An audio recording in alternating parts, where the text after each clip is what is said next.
నమస్తే, welcome to 1TV news. ముందుగా బులెటిన్లో హెడ్లైన్స్ చూద్దాం.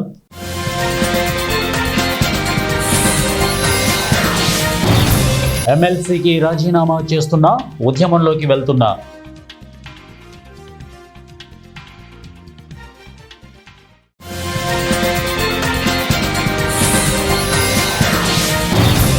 మొదటి వారం లోపలికి రాణిస్తే రెండవ వారం నా కుర్చీలో కూర్చుంటానంటున్నారు సీఎం రేవంత్ రెడ్డి. సంచలన వ్యాఖ్యలు.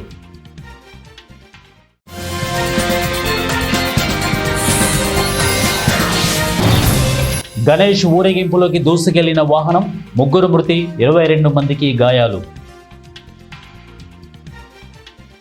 బులెటిన్లో డీటెయిల్స్ చూద్దాం. దివంగత సీఎం వైఎస్ రాజశేఖర రెడ్డి, మాజీ ఎంపీ కేవీపీ రామచంద్రరావుల మధ్య అనుబంధంపై తెలంగాణ ముఖ్యమంత్రి రేవంత్ రెడ్డి ఆసక్తికర వ్యాఖ్యలు చేశారు. ఆ తరానికి వైఎస్ రాజశేఖర రెడ్డి ఒక్కరే, కేవీపీ ఒక్కరే అని చెప్పుకొచ్చారు.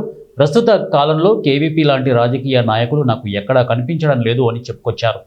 హైదరాబాద్లోని హోటల్ దస్పల్లాలో మంగళవారం నిర్వహించిన వైఎస్ఆర్ స్మారక పురస్కారం 2025 ప్రధానోత్సవ కార్యక్రమానికి ఆయన ముఖ్య అతిథిగా హాజరై ప్రసంగించారు.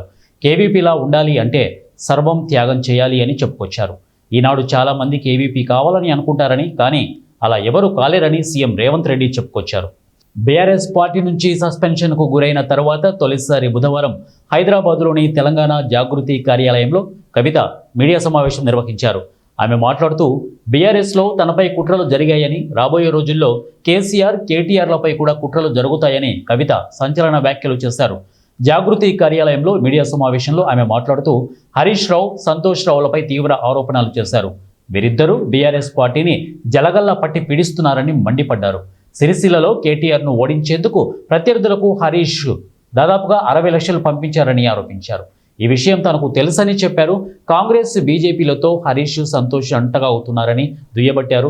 సంతోష్ రావు బాధితులు చాలామంది తనకు ఫోన్లు చేస్తూ వారి బాధలను చెప్పుకుంటున్నారని తెలిపారు. బీఆర్ఎస్ ఉంటే ఎంత, లేకపోతే ఎంత అని తాను ఎప్పుడూ అనలేదని కవిత చెప్పారు. కేసీఆర్ లేని బీఆర్ఎస్ ఉంటే ఎంత, లేకపోతే ఎంత అని మాత్రమే తాను అన్నానని తెలిపారు. కేసీఆర్ కూతురుగా పుట్టిన తాను ఆయనను, పార్టీని ఎందుకు ఇబ్బంది పెట్టాలనుకుంటామని ప్రశ్నించారు. ప్రాణం పోయినా కేసీఆర్కు అన్యాయం జరగనివ్వనని చెప్పారు. తనకు అధికారం, పదవులు ముఖ్యం కాదని, అధికారంలో ఉన్నా లేకపోయినా ఒకే మాదిరి ఉంటామని వ్యాఖ్యానించారు. అధికారంలో ఉన్నప్పుడు కూడా తనను ప్రతిపక్ష ఎంపీగానే చూశారని తెలిపారు. ఇక 6 అడుగుల బుల్లెట్ తనను గాయపరిచిందని కవిత మండిపడ్డారు. వీళ్ళు ఇతర రాష్ట్రాలకు వెళ్ళి అక్కడి నుంచి కూడా కుట్రలు చేస్తారని అన్నారు. వీరి వల్లే విజయశాంతి, మైనంపల్లి ఈటెల వంటి నేతలు పార్టీ నుంచి వెళ్లిపోయారని చెప్పారు. ఉప ఎన్నికల్లో ఈటెలను హరీష్ దగ్గర నుండి గెలిపించారని అన్నారు. ఈ విషయాలన్నింటినీ ఇప్పటికైనా కేటీఆర్ గమనించాలని సూచించారు. పార్టీలో ఏం జరుగుతుందో చూడండి నాన్న, బీఆర్ఎస్ను హస్తగతం చేసుకునే కుట్రలు జరుగుతున్నాయి అని తన తండ్రి కేసీఆర్ను ఉద్దేశించి మాట్లాడింది. దగ్గర నుంచి కమ్యూనికేషన్ రావాలని నేను ఎక్స్పెక్ట్ చేయలే. వారు పెద్దవారు, వారికి అనేకమైన పనులు ఉంటాయి. మొత్తం పార్టీని ఇప్పుడు పునర్నిర్మించుకోవాల్సిన అవసరం ఉంది. తెలంగాణకు జరుగుతున్నటువంటి అన్యాయాన్ని వారు ఎప్పటికప్పుడు దిశానిర్దేశం చేయాల్సిన అవసరం ఉంది. కానీ వర్కింగ్ ప్రెసిడెంట్ గారి దగ్గర నుంచి ఫోన్ రాకపోవడం మాత్రం ఒక మాట అనిపించింది నాకు. నేను కేసీఆర్ గారి బిడ్డను, నేను కూర్చొని ప్రెస్ మీట్ పెడితేనే రెస్పాన్స్ రాలేదంటే మరి ఇంకో మామూలు మహిళా కార్యకర్తకు బీఆర్ఎస్ పార్టీలో మన అన్యాయం జరిగితే రెస్పాన్స్ వస్తుందా? నాకైతే అనిపించలేదు. వస్తుందేమో నాకు తెలియదు. కానీ నేను ఒక మాటకి నాకు సంతోషం అనిపించింది. నాకు నోటీస్ రాగానే అక్కడ మహిళా ఎమ్మెల్సీలు కూర్చొని, మహిళలందరినీ కూర్చొని, ఫస్ట్ టైం అనుకుంటా భవన్లో 5 మహిళలు కూర్చొని ఇండిపెండెంట్గా ప్రెస్ మీట్ మాట్లాడింది. చాలా సంతోషం. ఇటువంటి అంతర్గత ప్రజాస్వామ్యం రావాలనే నేను కోరుకున్నా. మహిళలకు, ఎస్సీలకు, ఎస్టీలకు, బహుజనులకు కోటరీల అడ్డంకులు లేకుండా యాక్సెస్ రావాలి. అది మైక్కి యాక్సెస్ రావాలి, బాస్కి యాక్సెస్ రావాలనే నేను అనుకున్నా. అది జరిగింది. చాలా సంతోషం. నన్ను సస్పెండ్ చేసినాక అయినా పర్లేదు, కానీ జరిగింది. నిన్న మహిళలందరూ కూర్చొని మాట్లాడి నేనేమంటున్నా అంటే కేసీఆర్ గారు, కేటీఆర్ గారు, నేను, మా కుటుంబం, నాది రక్త సంబంధం. పదవులు పోతేనో, పార్టీలకు వెళ్ళి సస్పెండ్ చేస్తేనో పోయేటటువంటి బంధం కాదు. కానీ ఎవరైతే వెస్టెడ్ ఇంట్రెస్ట్ ఉన్న పార్టీలు ఉంటారో, పార్టీలో ఉండి కేవలం డబ్బు సంపాదించుకోవాలనేటటువంటి ఒక ఆలోచనతో, వ్యక్తిగత లబ్ధి పొందాలనేటటువంటి ఆలోచనతో ఉన్నటువంటి వ్యక్తులు, వాళ్ళకి కావాల్సింది ఏంది? మేము ముగ్గురం కలిసి ఉండొద్దు, మా కుటుంబం బాగుండొద్దు, మా కుటుంబం విచ్ఛిన్నమైతేనే వాళ్ళకి అధికారం వస్తుంది. దాంట్లో భాగంగా ఇవాళ మొదటి స్టెప్పు నన్ను బయటేసిరు పార్టీలోకి వెళ్ళి. అది ఇక్కడితో ఆగదు. నేను గౌరవనీయులు పెద్దలు దైవ సమానులు కేసీఆర్ గారిని విజ్ఞప్తి చేస్తా ఉన్నా, మీకు ఒక సూచన చేస్తా ఉన్నా. దయచేసి మీ చుట్టూ ఏం జరుగుతున్నదో ఒకసారి చూసుకోండి నాన్న. నన్ను ఇవాళ బయటకు పంపొచ్చు, నేను మీలాగా స్ట్రేట్ ఫార్వర్డ్ ఉంటా, నిజాలు మాట్లాడతా. నేను ఉద్యమం నేపథ్యం నుండి వచ్చిన కాబట్టి నాగ్గా ఉన్నది లేనట్టుగా లేనిది ఉన్నట్టుగా మోసం చేయాలని చెప్పో ఇంకోటి చేయాలని చెప్పో మాట్లాడను. స్ట్రేట్ ఫార్వర్డ్ ఇష్యూస్ మాట్లాడతా కాబట్టి నన్ను ఇలా బలి చేసి పర్వాలే. కానీ రేపటి నాడు ఇదే ప్రమాదం రామన్నకు కూడా పొంచుంది, రేపటి నాడు ఇదే ప్రమాదం మీకు కూడా పొంచుంది. అల్టిమేట్గా బీఆర్ఎస్ పార్టీని హస్తగతం చేసుకోవడానికి జరుగుతున్నటువంటి కుట్రలో భాగంగానే ఇవాళ నన్ను ఎలిమినేట్ చేయడం జరిగింది. ఇవాళ ఓపెన్గా అడుగుతా ఉన్నాను, హరీష్ రావు గారికి నేను సూటి ప్రశ్న వేస్తున్నా, ఈ రాష్ట్ర ముఖ్యమంత్రి రేవంత్ రెడ్డి గారికి కూడా నేను సూటి ప్రశ్న వేస్తున్నా. నా మీద కుట్రలు ఎప్పటి నుండి ప్రారంభమైనాయి? ఎప్పుడైతే హరీష్ రావు గారు రేవంత్ రెడ్డి గారు ఒకే ఫ్లైట్లో హైదరాబాద్ నుండి ఢిల్లీకో, ఢిల్లీ నుండి హైదరాబాద్లో ఒకే ఫ్లైట్లో వాళ్ళిద్దరు ప్రయాణం చేసి వచ్చినప్పుడు హరీష్ రావు గారు రేవంత్ రెడ్డి గారు కాలు పట్టుకొని సరెండర్ అయినాక ఈ కుట్రలు స్టార్ట్ అయినాయి, నా మీద ఈ స్టోరీలు స్టార్ట్ అయినాయి, మా కుటుంబాన్ని విడగొట్టాలనేటటువంటి కుట్ర స్టార్ట్ అయింది. నేను ఛాలెంజ్ చేస్తా ఉన్నా, రేవంత్ రెడ్డి గారు మీరు చెప్పండి, ఆ ప్రయాణం జరిగిందా జరగలేదా? హరీష్ రావు గారు మీరు చెప్పండి, ఒకే ఫ్లైట్లో మీరు రేవంత్ రెడ్డి గారితో కలిసి వచ్చిండ్రా రాలేదా? ఆ తర్వాత నుండే నా మీద ఈ కుట్రలు జరుగుతున్నాయా లేదా? సరెండర్ అయింది మీరు. ప్రతి ఒక్క విషయంలో దాదాపు ఒక 7-8 ఇష్యూస్ ఉన్న ఇన్సిడెంట్స్ ఉన్నాయండి. అఫీషియల్ పిఆర్ఓ ట్వీట్ చేస్తాడు, Congress party official PRO tweet చేస్తాడు, ముఖ్యమంత్రి గారు పిఆర్ఓ, ఈ పాల వ్యాపారంలో అవినీతి జరిగిందని. తెల్లారి 2-3 పేపర్లలో వస్తుంది, 3వ రోజుకి మాయమైపోతుంది. అదే కేటీఆర్ గారినేమో 3 సార్లు విచారణ పేరుతో పిలిచి వేధిస్తారు. అంటే కేసీఆర్ కుటుంబం నికార్స్గా బరిగీసుకొని కాంగ్రెస్ పార్టీతో రేవంత్ రెడ్డి కొట్లాడుతున్నాం కాబట్టి మా మీదనేమో కుట్రలు జరుగుతాయి, మా మీదనేమో కేసులు పెడతారు. మీ మాత్రం 1 or 2 days హెడ్లైన్స్ వస్తే తర్వాత న్యూస్ గాయబవుతుంది. ఎన్ని జరగలే చెప్పండి హరీష్ రావు గారి విషయంలో? ఫస్ట్ పాల వ్యాపారం మీద ఏమొచ్చినాయి ఆరోపణలు? ఆనాడు బీఆర్ఎస్ పార్టీ గవర్నమెంట్లో SC ST BC హాస్టళ్లకు Harish Rao గారి పాల వ్యాపారం నుంచి పాలు సప్లై చేసిరనే ఆరోపణలు అయోధ్య రెడ్డి గారు ట్వీట్ చేసిరు. గతం 2 రోజులు పోయింది ఆరోపణ. ఎందుకు? సరెండర్. నెక్స్ట్ ఒక అభియోగం చేసిరు ముఖ్యమంత్రి గారు, రంగనాయక్ సాగర్ దగ్గర ఈయన ఫామ్ హౌస్ ఉంది, అది ప్రభుత్వ భూమి, కబ్జా చేసిండని. 1 day headline, 3rd day news గాయబ్, నో కేస్ నథింగ్. కేటీఆర్ పరిస్థితి ఏంటి? ఎన్ని కేసులు పెట్టిరు కేటీఆర్ అన్న మీద? ఎన్నిసార్లు పిలిచిండు విచారణకు? ఇవన్నీ పక్కన పెడదాం, నిన్నటి లేటెస్ట్ ఇష్యూ మాట్లాడదాం. కాళేశ్వరం కానీ ఇంకోటి కానీ ఏ ప్రభుత్వంలో అయినా పొలిటికల్ పాలసీ చేసేవాళ్ళు, విధానపరమైన నిర్ణయాలు తీసుకునే వాళ్ళు ముఖ్యమంత్రులు ఉంటారు. కింద ఉన్నటువంటి మంత్రులు దాన్ని ఎగ్జిక్యూట్ చేయాలి. కేసీఆర్ గారు ఒక పాలసీ డెసిషన్ తీసుకున్నారు, నేను కాళేశ్వరం ప్రాజెక్టు కడతా, దానికి ఇన్ని డబ్బులు ఇస్తా అని. ఆనాడు మంత్రి ఎవరు? ఎగ్జిక్యూషన్ చేయాల్సింది ఎవరు? 2014 నుంచి 2018 వరకు తుమ్మిడిహెట్టి దగ్గర నుంచి మేడిగడ్డకు స్థలం మార్చినప్పుడు మంత్రి ఎవరు? ప్రాజెక్టులు డిసైడ్ చేసినప్పుడు మంత్రి ఎవరు? అన్ని మీటింగ్లు టెక్నికల్ ఇష్యూస్ చూసుకోవాల్సింది ఎవరు? ఇవన్నీ రేవంత్ రెడ్డి గారు మాట్లాడారు. నేను మొత్తం అసెంబ్లీ స్పీచ్ చూడరు మీరు, వీళ్ళ మ్యాచ్ ఫిక్సింగ్ అనేది మీకు తెలిసిపోతుంది. ఏం మాట్లాడరు ఆయన. ఎంతసేపు కేసీఆర్ కాళేశ్వరం కట్టిండు, కేసీఆర్ కుటుంబం 1,00,000 కోట్లు తిన్నది. అరే 2007 నుంచి ఇప్పటివరకు కాళేశ్వరం 1,00,000 కోట్లు కూడా ఖర్చు కాలే. 1,00,000 కోట్లు ఖర్చు కాని ప్రాజెక్టులో 40 లక్షల ఎకరాలకు నీళ్ళీయంగా కూడా 1,00,000 కోట్ల అవినీతి అయింది అంటారు రేవంత్ రెడ్డి గారు. దాన్ని మళ్ళీ ఓన్లీ కేసీఆర్ గారి గురించి చెప్తారు, హరీష్ రావు గారి గురించి మాట్లాడరు. ఎందుకంటే ఇంటర్నల్ అండర్స్టాండింగ్ ఉంది వీళ్ళిద్దరికి. నేను రామన్నను ఒకటే రిక్వెస్ట్ చేస్తున్నా, అన్న ఇవాళ మీతో బాగున్నట్టు వాళ్ళు నటించవచ్చు, హరీష్ అన్న కావచ్చు, సంతన్న కావచ్చు, కానీ వాళ్ళు మన మంచి కోరుకునే వాళ్ళు కాదు, వాళ్ళు తెలంగాణ ప్రజల మంచి కోరుకునే వాళ్ళు కాదు, వాళ్ళు కేసీఆర్ గారి మంచి కోరుకునే వాళ్ళు. గణేష్ విగ్రహాన్ని నిమజ్జనం కోసం ఊరేగింపుగా తీసుకెళ్తున్న జనంపైకి వాహనం దూసుకెళ్లింది. ఈ సంఘటనలో 3 మరణించారు, 22 మంది గాయపడ్డారు. మద్యం మత్తులో డ్రైవింగ్ చేసిన వ్యక్తిని పోలీసులు అరెస్టు చేశారు.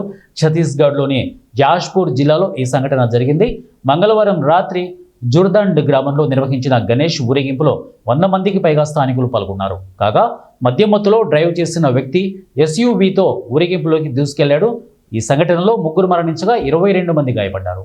మృతులను 17 ఏళ్ల విపిన్ ప్రజాపతి, 19 ఏళ్ల అరవింద్ కెర్కెట్ట, 32 ఏళ్ల కిరోవతి యాదవ్గా గుర్తించారు. గాయపడిన వారిలో కొందరి పరిస్థితి విషమంగా ఉన్నట్లు పోలీసులు అధికారులు తెలిపారు. ఇక సుర్గుజా జిల్లాలోని అంబికాపూర్ మెడికల్ కాలేజీకి వారిని తరలించినట్లు కూడా చెప్పారు.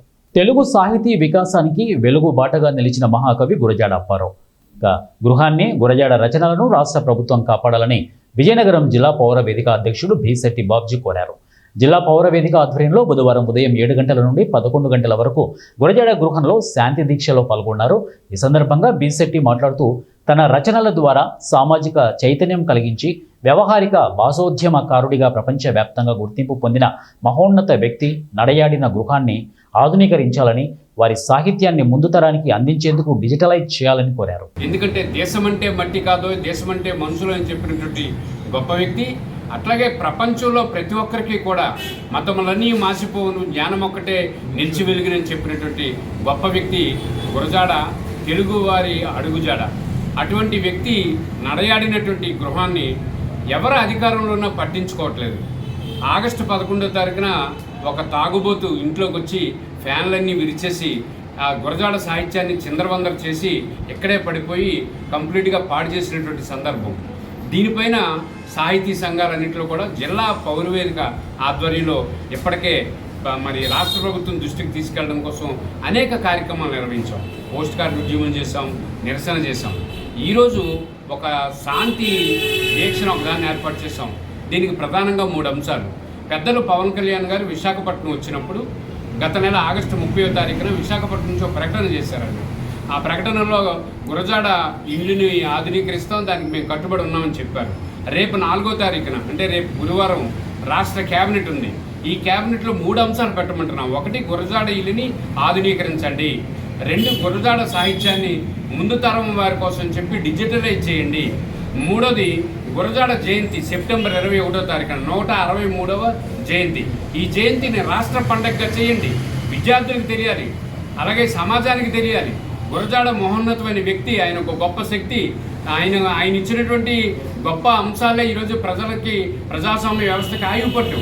ప్రధాని నరేంద్ర మోడీ కూడా మన్ కీ బాత్లో దేశమంటే మట్టి కాదు, దేశమంటే మనుషులు అని అంటే మనందరం జబ్బలు చరుచుకున్నాం. ఆహా గురజాడ, ఓహో గురజాడ, మన అడుగుజాడ అని చెప్పని తర్వాత మర్చిపోతున్నాం. ప్రకాశం జిల్లా మార్కాపురం వద్ద విషాద ఘటన చోటు చేసుకుంది.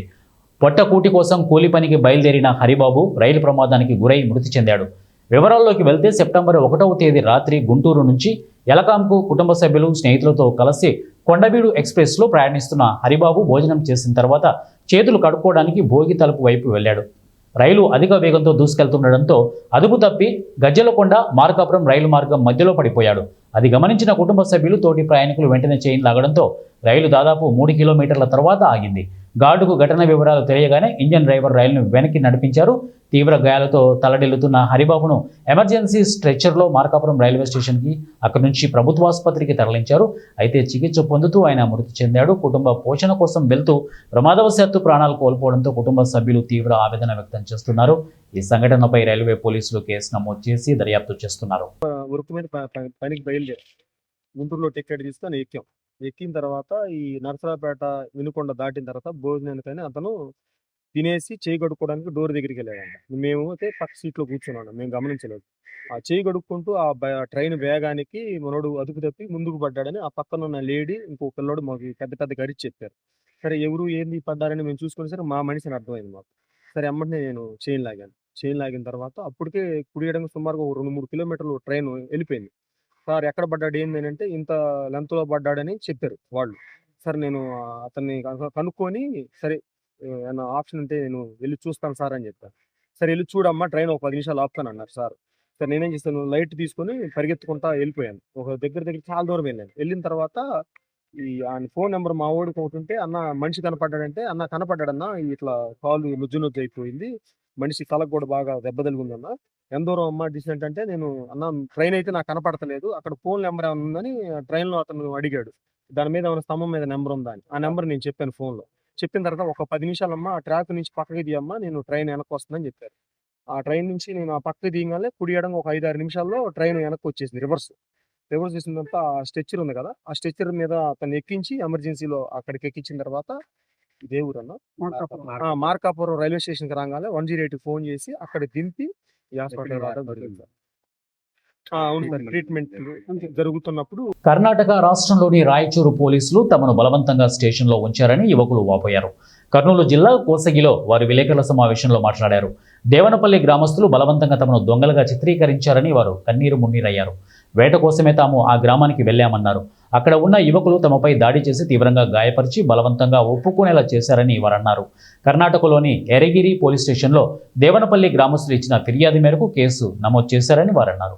మా పిల్లల్ని పట్టుకొని చితగా బాధడమే కాకుండా దొంగతనం చేసినట్లు ఒప్పుకోమని చెప్పేసి టార్చర్ పెట్టడమే కాకుండా కొట్టి దారుణంగా కుట్టడమే కాకుండా అది వాళ్ళే ఒక టెంట్ మన గొర్రెలు షెడ్కి సంబంధించింది టెంట్ జాలి కట్ చేసి మా పిల్లల చేతికి ఒక కటింగ్ ప్లేయరు ఒక స్క్రూ డ్రైవరు ఇచ్చి చేతికిచ్చి వీళ్ళే దొంగతనం చేసినారు అంటే అట్లా ఒక వీడియో క్రియేట్ చేసి దొంగతనం చేసినారని ఒక ముద్ర వేసినారు. తర్వాత మేము పొద్దున మా పిల్లలు నాకు నైట్ 2 గంటల నుంచి ఫోన్ చేస్తూ ఉన్నారు. ఫోన్ చేస్తే నేను అనే లోపల అందరిని అక్కడ ఉండే గ్రామస్తుల్ని ఎవరున్న బంధువులు ఆ ఊర్లో బంధువులు ఉన్న వాళ్ళని తెలుసుకొని వాళ్ళ దగ్గర మాట్లాడుకుంటూ వెళ్ళినాను. వెళ్ళే లోపల 6 గంటలు అయింది. 6 గంటల సమయంలో వెళ్ళినాను. మేము వెళ్ళగానే మా కళ్ళ ముందరనే మా పిల్లలు కొట్టినారు. మేము 7 మంది వెళ్ళాము. కోసిక నుంచి మా వదిలి మేమంతా కలిసి 7 మంది వెళితే మా పిల్లలు అట్లాంటి వాళ్ళు కాదని చెప్తే మాపైకి దాడి దిగినారు. దిగడమే కాకుండా మా వదిలి ఆడే మహిళలు కూడా చూడకుండా కారణంగా కొట్టడమే కాకుండా కడుపు పైన వాళ్ళతో తన్నినారు. నా కళ్ళ ముందటే తన్నడమే కాకుండా దొంగతనం మీ పిల్లలు చేసినారు, మీరు కూడా ఒప్పుకోండి, ఒప్పుకోకపోతే మిమ్మల్ని కూడా దొంగతనం కేసులో ఇరికిస్తామని చెప్పేసి భయభ్రాంతులకు గురి చేసినారు. మనుషులపై కూడా కుడతాం, చంపుతాం, నరకతామని చెప్పేసి దారుణంగా బెదిరింపులకు గురి చేసినారు. తర్వాత ఏం జరిగిందంటే అక్కడ కుట్టినారు కాబట్టి వీళ్ళు వినే పరిస్థితుల్లో లేరు, మూర్ఖంగా ప్రవర్తిస్తున్నారు అని చెప్పేసి నేను మా వదిన్ని పోలీస్ స్టేషన్లో పోయి కంప్లైంట్ ఇవ్వమని చెప్పేసి మా వదిన్ని పంపించి నేను అక్కడే ఉండడం జరిగింది. తర్వాత మా వదిన పోయి కంప్లైంట్ ఇచ్చి పోలీస్ స్టేషన్ ఎరిగేరి పోలీస్ స్టేషన్లో కంప్లైంట్ ఇవ్వడం జరిగింది. అక్కడ నుంచి పోలీసు వారు అక్కడ ఉండే యజమానికి గొర్రెల షెడ్ యజమానికి ఫోన్ చేశారు. చేసిన సమయంలో నంజాగూడలో మీరు పోలీసులకి కంప్లైంట్ ఇస్తారా అని చెప్పేసి మాపైకి దాడి చేసినారు. మా పైన 3 లక్షలు డబ్బులు కూడా డిమాండ్ చేయడం జరిగింది. 3 లక్షలు ఇస్తే మీ వాళ్ళని వదిలిపెడతాం, లేకపోతే వదిలిపెట్టాము, కాళ్ళు చేయి నక్కుతామని చెప్పేసి కూడా బెదిరించినారు. ఇంకా 6 లక్షలు అడిగినారు. ఫస్ట్ 6 లక్షలు అడిగినారు, తర్వాత 3 లక్షలు అడిగినారు, తర్వాత 1,50,000 అడిగినారు. వాళ్ళు అక్కడ ఉండే సిచ్యువేషన్ దాదాపుగా 200 మంది 250 మంది వరకు ఉన్నారు కాబట్టి అంతమందికి మేము సమాధానం చెప్పుకోలేకపోయినాము. లాస్ట్కి 1,50,000 డబ్బులన్నా కట్టాలని చెప్పేసి బెదిరించినారు. ఇంకా తప్పని పరిస్థితుల్లో మేము అక్కడ నుంచి రావాలంటే ఒప్పుకోవాలి. 1.5 లక్షలు ఒప్పుకున్నాయి, నేనే ఒప్పుకున్నాను. ఏదైనా వదిలేస్తారు, లేదంటే ఒప్పుకుంటేనే వదిలేస్తారు, లేకపోతే లేదు. అలాంటి సమయంలో తప్పని పరిస్థితుల్లో 1,50,000 ఇప్పిస్తా అని చెప్పేసి నేను ఒప్పుకొని మా పిల్లల్ని పోలీసు వారు తీసుకొని రావాలని నన్ను పట్టుకున్నారు. నన్ను పట్టుకుంటే 1,50,000 ముగ్గురికి కలిసి 1.5 లక్షలు ఇప్పిస్తాం, మనిషికి 50,000 ఇప్పిస్తాం, మీరు స్టేషన్ దగ్గరికి రండి అని చెప్పి అక్కడ నుంచి నేను తప్పించుకొని రావడం జరిగింది. తర్వాత పోలీస్ స్టేషన్ దగ్గరికి వచ్చిన తర్వాత కూడా ఫోన్లు చేసినారు నాకు, డబ్బులు ఇస్తారా లేకపోతే మేము రాజీకాము, మిమ్మల్ని కాదని ఎట్లా పోతారు, మమ్మల్ని కాదని పోలీసులు ఎట్లా ఇస్తారు, మీరు నంజాగూడలో కేసు పెట్టినారు అని చెప్పేసి బెదిరించడం జరిగింది. ఇవన్నీ కారణాలు చేయడమే కాకుండా మమ్మల్ని బెదిరించడం ఇంత కారణంగా బెదిరించినారు. దయచేసి కోసిక మండలం వారు కానీ మన మంత్రాలయం వర్గం వారు కానీ ఎవరైనా కొండలేటికి పోయేవాళ్ళు కానీ జాగ్రత్తగా ఉండాలా. ఎవరు కానీ పోయి అలాంటి మూర్ఖుల చేతికి దొరకద్దండి, అలాంటి కుందెంలాటికి పోవద్దండి. దయచేసి అట్లాంటి మూర్ఖుల చేతికి. ఉమ్మడి పశ్చిమ గోదావరి జిల్లా నగరంలో రియల్ భూమి ఫ్రాంచైజ్ భవనాన్ని నిర్వాహకులు భాస్కర్, విజయ్ కృష్ణ, ఎన్ అనిల్ కుమార్, సురేష్లు ప్రత్యేక పూజలు నిర్వహించి ప్రారంభించారు. ఈ సందర్భంగా నిర్వాహకులు మాట్లాడుతూ రియల్ ఎస్టేట్ రంగంలో ప్రస్తుత పరిస్థితుల్లో వినియోగదారులకు ఎన్నో మోసాలు ఎదురవుతున్నాయని అన్నారు. వీటన్నింటినీ అధిగమించి నిజాయితీగా నిబద్ధతతో కస్టమర్ దేవుళ్లకు సేవలు అందించేందుకు తాము ముందుకు వచ్చామన్నారు. కస్టమర్ల ప్రాపర్టీని సంరక్షణలో కస్టమర్లకు జెన్యూన్గా సేవలు అందిస్తామని హామీ ఇచ్చారు. ముఖ్య ధ్యేయం అండి. అలాగే ఏజెంట్కి, కస్టమర్కి మరియు కంపెనీ వారికి మధ్య జరిగేటువంటి మోసాలని కానీ ఎటువంటి గ్యాప్ అనేది లేకుండా డైరెక్ట్ కంపెనీ వారు ఏజెంట్ ప్లస్ కస్టమర్కి దరిచేర్చడానికే ఈ యొక్క రియల్ భూమి అనేది ఆవిర్భించడం సంస్థ ఆవిర్భించడం జరిగింది. ఇది ఈ ఏలూరు బ్రాంచ్ మేము తీసుకోవడం చాలా గర్విస్తున్నాం అండి. ఈ బ్రాంచెస్ యొక్క ముఖ్య ఉద్దేశం కస్టమర్స్కి ఒక జెన్యూన్ ప్రాపర్టీ అందజేయడం అనేది ముఖ్య ఉద్దేశం అండి. అలాగే ఈ బ్రాంచ్లో ఈ ఆఫీస్లో ప్రధాన మంత్రి సూర్యఘర్ అనే పథకం ద్వారాగా ప్రతి ఇంటికి ఉచిత విద్యుత్ అందజేసే కార్యక్రమం మీద ఈ యొక్క ఆఫీస్లో మేము అత్యంత మెరుగైన సేవలు అందించడానికి మేము గర్విస్తున్నాం. నేను రియల్ భూమి ఏలూరు ఫ్రాంచైజ్ తీసుకున్నాను. నేను స్థాపించింది గుంటూరుకు చెందిన శ్రీనివాస్ రెడ్డి గారు, రోహిత్ గారు, అలాగే మాకు సహకారం అందిస్తున్న విజయవాడ రాజు గారు మరియు రాంప్రసాద్ గారు. మేము ఈ సంస్థ ఎందుకు స్థాపించారంటే వాళ్ళు జనాలకి ఈ రియల్ ఎస్టేట్ వల్ల ఏ మోసాలు జరగకూడదని వాళ్ళు స్థాపించడమైనది. ఎవరికి ఏ ఇబ్బంది కలగకూడదు, ఏజెంట్లకు కానీ కస్టమర్లకు కానీ మంచి సాటిస్ఫాక్షన్ కోసమే ఈ సంస్థ స్థాపించబడినది. నేను ఈ ఏలూరును ఫ్రాంచైజ్ తీసుకోవడం వల్ల నేను చాలా గర్విస్తున్నాను ఈ కంపెనీ తరఫున. కుమార్ నర్మాండి, ఏలూరు. మేము రియల్ భూమి ఫ్రాంచైజ్ ఏలూరు తీసుకున్నామండి. దీనిలో ముఖ్య ఉద్దేశం ఏంటంటే రియల్ ఎస్టేట్ రంగంలో ప్రతి ఒక్కరి కళ, మధ్యతరగతి కుటుంబం కళ ఒక సొంత ఇల్లు, సొంత స్థలం ఉండాలని. ఈ రోజుల్లో అది కలగానే మారకుండా మా వంతు సహాయం చేయడానికి ఏలూరు ఫ్రాంచైజ్ రియల్ భూమి నుంచి మాట్లాడుతున్నాం. ప్రతి కస్టమర్ మాకు దేవుడితో సమానం. ఏలూరు ఫ్రాంచైజ్ నుంచి మంచి బిజినెస్ చేయాలని మా టీం అందరికీ శుభాకాంక్షలు. Thank you sir. ఆకలి సురేష్ అండి, ఏలూరు అండి.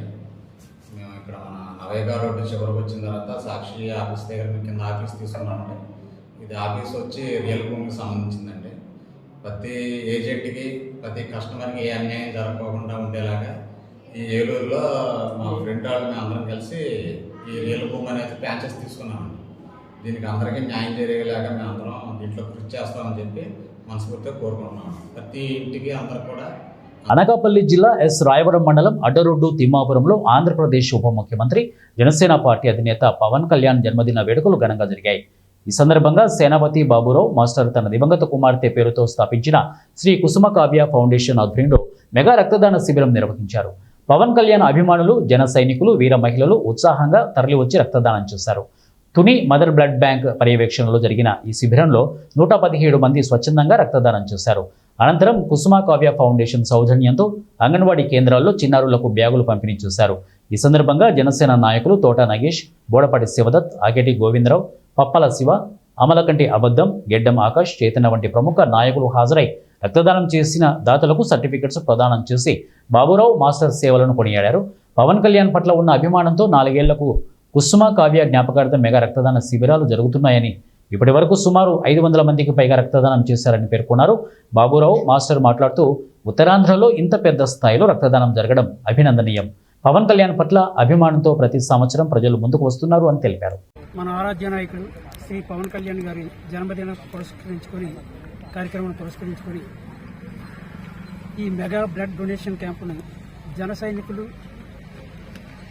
వీర మహిళలు, జనసేన నాయకుల ఆధ్వర్యంలో ఈ కార్యక్రమం ఏర్పాటు చేయడం జరిగింది. ప్రతి సంవత్సరం కూడా ఈ కార్యక్రమం చాలా ఘనంగా ఏర్పాటు చేయడం జరుగుతుంది. మొదటి సంవత్సరం 130 మంది, రెండో సంవత్సరం 135, మూడో సంవత్సరం 145, ఈ సంవత్సరం ఇప్పటి వరకు 90 మంది ఇవ్వడం జరిగింది. ఈ 4 సంవత్సరాలు కూడా ఉత్తరాంధ్రలో ఎక్కడా ఇవ్వనటువంటి బ్లడ్ డొనేషన్ ఒక ఎస్రాయవరం మండలం తిమ్మాపురం పంచాయతీ పరిధిలోనే ఇవ్వడం జరుగుతుంది. అలాగే మేము మదర్ బ్లడ్ బ్యాంక్కి అందజేయడం జరుగుతుంది. ఈ బ్లడ్ని వారి నుండి ఎవరికి ఎప్పుడు ఏ అవసరం వచ్చినా సరే ఈ బ్లడ్ని మేము అందజేయడం జరుగుతుంది.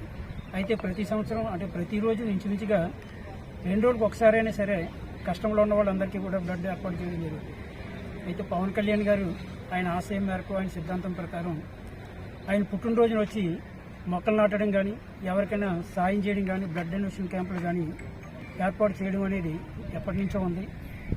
ఆయన మొన్న విశాఖపట్నం 3 రోజుల పర్యటన వచ్చినప్పుడు పుట్టినరోజు వేడుకలు అట్టహాసాలతో చేయకండి, సేవా కార్యక్రమంతో చేయండి అని ఏదైతే పిలిపించారో దానికి అనుగుణంగానే కార్యకర్తలందరూ కూడా వివిధ రకాలుగా వివిధ రంగాల్లో సేవలు చేసుకున్న కానీ రోగులకు కానీ హాస్పిటల్ వాళ్ళకి అలాగే పేద విద్యార్థులకు కానీ అనాథాశ్రమాల్లో కానీ ఈ విధంగా ఎవరికి తోచిన విధంగా సేవ చేస్తున్నారు. మరి పాయకరాయపేట నియోజకవర్గంలో చెప్పుకోవాలంటే బ్లడ్ బ్యాంక్కి డోనర్గా ఉంటూ బ్లడ్ బ్యాంక్ కాదు ఇది 4వసారి ఆయన నిర్వహించిన బాబురావు మాస్టర్ జనసేన నాయకుడు. మరి ఆయన ఆధ్వర్యంలో ఇప్పటికి సుమారు 400-500 మందికి బ్లడ్ డొనేషన్ క్యాంపులు ఏర్పాటు చేసుకోవడం జరిగింది. ఈవేళ కూడా 60 మందికి ఇవ్వడం జరిగింది. ఈయన ఎప్పుడు పెట్టినా సరే మరి ఈ నియోజకవర్గంలో అత్యధికంగా బ్లడ్ డొనేట్ చేయడానికి ఈవేళ మహిళలు కూడా ముందుకు వచ్చారంటే మరి ఆయన మీద ఎంత నమ్మకం, ముఖ్యంగా మాస్టర్ మీద ఈ పార్టీ మీద నమ్మకంతో మరి వాళ్ళందరూ కూడా ముందుకు వచ్చి ఈవేళ ఇప్పటికే 70 మంది సుమారు డొనేషన్ ఇవ్వడం జరిగింది. ఇంకా 10-20 మందికి అవకాశం ఉన్నది కాబట్టి రావడానికి సాయంకాలం లోపల. కాబట్టి ఇటువంటి కార్యక్రమాలు స్ఫూర్తిగా తీసుకోవాలి. ఏంటంటే మాస్టర్ చేసిన సేవలు మరి మనం ఈ ముఖ్యంగా ఈ మండలంలో ఈ తిమ్మాపురం గ్రామంలో ప్రజలందరూ కూడా మర్చిపోలేని సేవలు చేస్తుంటారు. మరి ఆయన కుమార్తె పేరు మీద కూడా అనేక సేవా కార్యక్రమాలు చేస్తారు. ఈవేళ మరి జనసేన వీర అభిమాని కాబట్టి జనసేన పార్టీలో అత్యంత ముఖ్యమైన ప్రధాన పాత్ర వహించే వ్యక్తి ఈ మండలంలో కాబట్టి ఆ మాస్టర్కి ఆ భగవంతుడు ఆయా ఇటువంటి కార్యక్రమాలు ఏంటంటే ఏదైతే పవన్ కళ్యాణ్ గారు స్ఫూర్తిగా ఉన్నారో అది ఎప్పటి నుంచో 4 సంవత్సరాల నుంచి మరి ఆయన జన్మదిన సందర్భంగా చేస్తున్నారంటే అది ఆషామాష విషయం కాదు. ఈవేళ బ్లడ్ బ్యాంకులు చాలా మంది పెడతారు, పెట్టి 10 మంది 20 మంది ఇచ్చేసి మా అమ్మ అనుకోవడం కాదు. త్రికరణ శుద్ధిగా పనిచేసినందుకు అటువంటి వ్యక్తులకి ముఖ్యంగా ఈ ప్రాంత ప్రజలందరూ కూడా రుణపడి ఉన్నారని ఎంతో మంది బ్లడ్ లేని వాళ్ళకి నేను కూడా ఎన్నోసార్లు ఆయనకు ఫోన్ చేయడం జరిగింది. మరి ఇమీడియట్ గా స్పందించి ఇక్కడ తుండో కానీ లేదంటే అటు విశాఖపట్నంలో కూడా ఆయన గ్రామంలో మన బాబురావు మాస్టర్ గారి ఆధ్వర్యంలో mega blood bank donation camp అనేది జరుగుతుంది సరే. అయితే ఈ బ్లడ్ బ్యాంక్ అనేది గత 4 సంవత్సరాల నుంచి చాలా బాగా జరుగుతున్నారు. ఇందులో మేమందరం కూడా పార్టిసిపేట్ చేస్తున్నాం. అలాగే ఇటువంటి కార్యక్రమాలు మరి ఎన్నో చేయాలని ఆ భగవంతుడిని ఆ బాబురావు మాస్టర్ గారికి మంచి ఆరోగ్యం మంచి ఐశ్వర్యాలు ఇవ్వాలని కోరుకుంటూ, అలాగే పవన్ కళ్యాణ్ గారికి ఇంకా మరిన్ని సేవా కార్యక్రమాలు చేస్తున్నాం కాబట్టి అలాగే పవన్ కళ్యాణ్ కూడా మంచి ఆరోగ్యం ఇచ్చి ఇంకా మా పార్టీని చాలా బలంగా ముందుకు తీసుకెళ్లి ప్రతి ఒక్క జన సైనికుడు కూడా అందరూ బాగుండాలని కోరుకుని ఆయన ఆరోగ్యం. బులెటిన్ ముగించే ముందు హెడ్లైన్స్ మరొకసారి.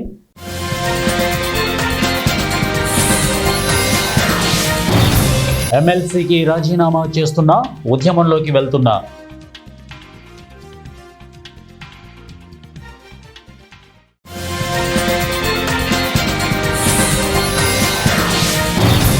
మొదటి వారం లోపలికి రాణిస్తే రెండవ వారం నా కుర్చీలో కూర్చుంటానంటున్నారు సీఎం రేవంత్ రెడ్డి సంచలన వ్యాఖ్యలు.